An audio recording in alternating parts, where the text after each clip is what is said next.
problem kita kekinian itu setiap masyarakat punya eskal atau punya grundel itu ditanyakan kiai. Padahal seharusnya tidak sesuatu yang harus apa ditanyakan. Misalnya kayak gawane di bojo akeh ya mesti sumpek ngurmat wong wedok sitok sumpek kemudian telu. Terus gawane wong duwe utang akeh ya sumpek. Hal-hal seperti itu kan lazim. Sebenarnya nggak perlu ditanyakan, biasa wae standar. Tapi kita ini sering menuntut orang lain menjadi solusi ya bagi orang itu. Makanya saya kalau ngajar di Jogja itu sering cerita begitu. Problem orang kota itu adalah kalau punya beban itu dibebankan ke negara atau ke kiai atau ke ustadz. Padahal beban ini sebagai hukuman karena kesalahannya apa? Sendiri. Saya masih ingat betul ketika kasus Aid. Mbah Mun itu orang yang sangat syafiq li ummati, sangat syafiq lah, sangat syafaqah pada umatnya. Ketika ada seorang dokter peneliti obat Aid, itu sangat tertantang, dia sangat obsesi bisa menyembuhkan Aid yang karena free sex ya, bukan karena ketularan. Saya ulang lagi, yang karena seks bebas, bukan karena ketularan. Itu tidak biasanya yai duko, baru pertama itu saya melihat yai itu agak duko.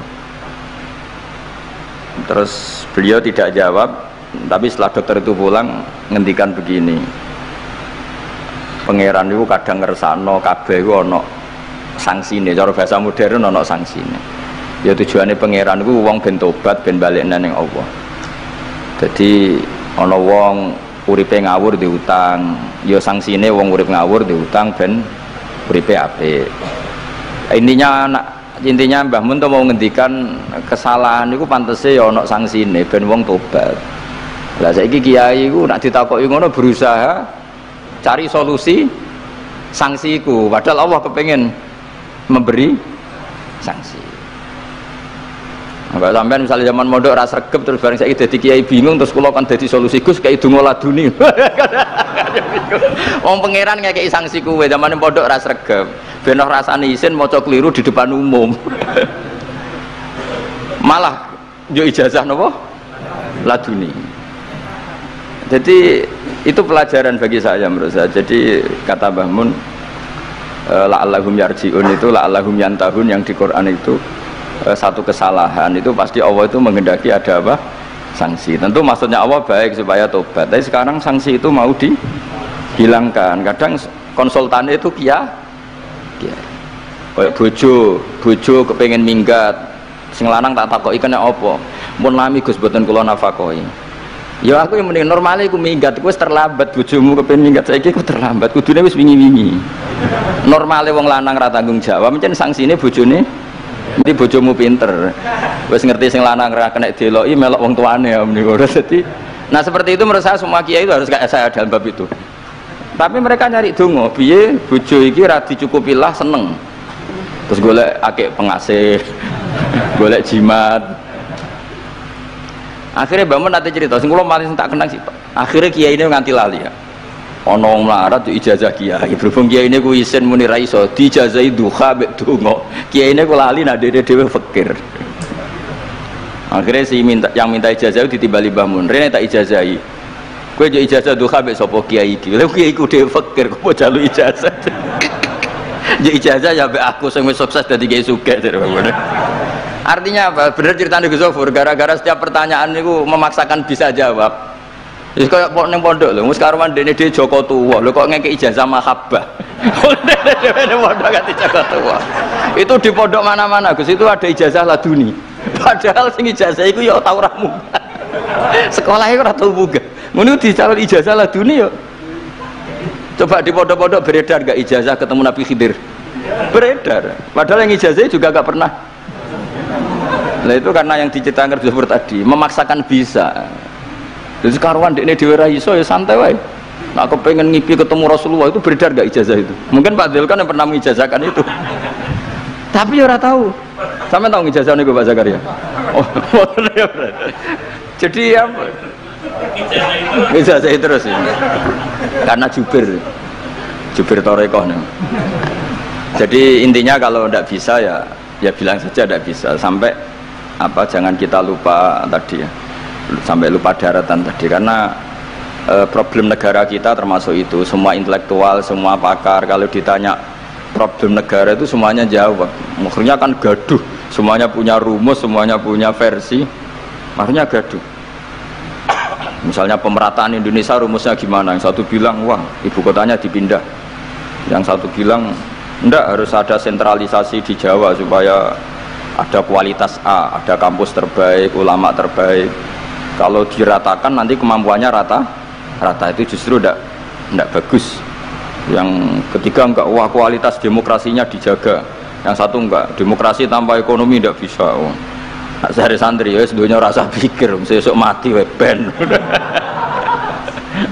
Nah itu kan karena memikir sudah semua ahlun nar itu redaksi di Quran tuh khalidina fiha, sehingga zaman tabi'in sudah banyak yang berpikir enggak ada kemungkinan orang sing yukhrajuna minan nar. Sehingga terus ada kafilah itu, ada delegasi, ayo kita ke Medina, semoga kita ketemu sebagian ashabu Rasulillah. Sehingga cerita akhirnya ketemu beberapa sahabat. Di situ diceritakan ada Jabir, ada beberapa lah yang sahabat sepuh bahkan. Nah terus si Jabir ini, sahabat Jabir ini cerita kalau itu memang ada bisa syafaati Rasulillah Shallallahu Alaihi Wasallam. Tapi satu kontingen ini yang tetap berpikiran tidak ada syafaat itu banyak.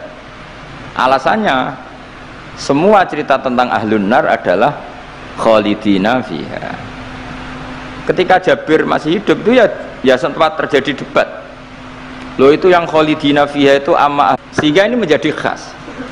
Meskipun khas ini iskal, kita akan iskal karena itu di Quran tidak ada, maksudnya nggak ada secara sorry yang menerangkan ada kaumin sing yukhrajuna minan nar. Makanya Syekh Al-Ajuri ngendikan ciri khas ahli sunnah adalah mengimani adanya kaum sing yukhrajuna minan nar, karena itu benar alladzina hum ahluha. Memang dia spesifik ahli neraka, memang dia berpenduduk neraka. Alamatnya neraka, KTP-nya neraka, kakane neraka. Kalau kita ini ndak, KTP kita surga, mbah-mbah kita ahli surga. Karena alamat kita sebenarnya kan surga. Nabi Adam itu kan surga alamat. Makanya saya ngaji di mana-mana itu betapa baiknya agama ini. Karena kunci surga kita sudah dikasih tahu miftahul jannah. Sementara kita tidak tahu kuncinya neraka. Jadi kena mlebu neraka kebangetan. Wong ora roh kuncine kok mlebu. Tapi jare kancaku, wah gak ono pintune Gus, dadi langsung blesek. Ini problemnya itu. Tapi nek sampean mlebu neraka kebangetan. Karena yang kita punya kuncinya itu surga, kita tidak punya kunci neraka. Ono sing dikunci neraka mboten to? Nah, harusnya kita nggak bisa masuk neraka karena nggak punya kuncinya. Jadi kalau nak maca hadis miftahul jannah la ilaha illallah itu syukur kalau cek apike Kanjeng Nabi, wong kunci kok ditudono. Itu kan luar biasa. Jadi orang memahami hadis itu. Saya ini tahadus bi nikmah, ini mumpung ada Gus Zofur, ini saya tasihkan. Wal asri demi masa, demi waktu. Saya ketika baca ayat yuridu wa bikumul yusra wala yuridu bikumul usra, dengan ayat wal asri demi waktu, itu memang luar biasa Islam itu. Coba ya, kita baca kalimat tauhid itu kan hanya butuh waktu setengah menit, mungkin tidak ada la ilaha illallah Muhammadur Rasulullah. Waktu yang sesingkat itu bisa menghapus kekafiran di masa lalu. Jadi misalnya orang kafir 70 tahun itu terhapus kekafirannya hanya dengan singkat melafatkan la ilaha illallah Muhammadur Rasulullah. Dan waktu pas dia melafatkan syahadat ini momen paling dikenang ketika nanti di akhirat. Wal asr, demi waktu. Jadi artinya apa? Momen terbaik kita adalah ketika melafatkan itu. Dan kalimat itu mudah dan sah, asal belum yughorghir, belum kelerek-kelerek, sah. Dan tanpa syarat. Misalnya sholat tidak butuh suci, butuh nutupi aurat, butuh melakukan rukun dan syarat. Syahadat enggak. Lau talaffadza kafirun bihadhi syahadah, mesti apa sohat hadhi syahadah. Padahal kafir urung adus ijek cerita ya betapa agama ini mudah. Ya kan, kalimat yang bisa menghilangkan kekafiran, kemudian tidak banyak syarat. Coba kalau kamu mau sholat, syaratnya kan macam-macam. Mau zakat, syaratnya macam-macam. Tapi kalau mau yang masyhur itu khawarid lah.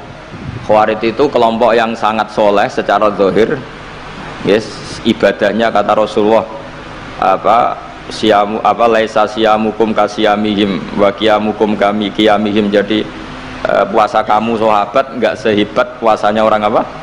Khawarij, ibadah kamu tidak sebanding ibadahnya Khawarij, tapi mereka sangat biadab. Ya murukuna minaddin murukosahmi minar ramiyah yaqra'unal Qur'an la yujawizu hana jiro. Dan diantara kesolehan yang berlebihan ini kata Nabi apa? Yuqatiluna ahlal Islam wala yuqatiluna ahlal ausan. Kalau dijak musuhi sesama Islam semangat, tapi dijak musuhi yang jelas salah tidak semangat. Ini kelompok sing hadarona humun Nabiyu, kelompok yang kita diperingatkan Nabi untuk sangat apa menghindari. Karena logikanya jelas ya. Orang yang kafir saja inginnya Nabi menjadi muslim dengan diajarkan syahadat. Tapi ini orang yang sudah muslim, seleranya Khawarij, dikeluarkan dari Islam. Tahlilan kafir, kuburan kafir, nyekelake kafir. Apa saja menjadi kafir. Ini pertanyaannya kan, inginnya seorang Nabi itu kan tentu dari kafir menjadi muslim. Ini yang sudah Islam menjadi kafir.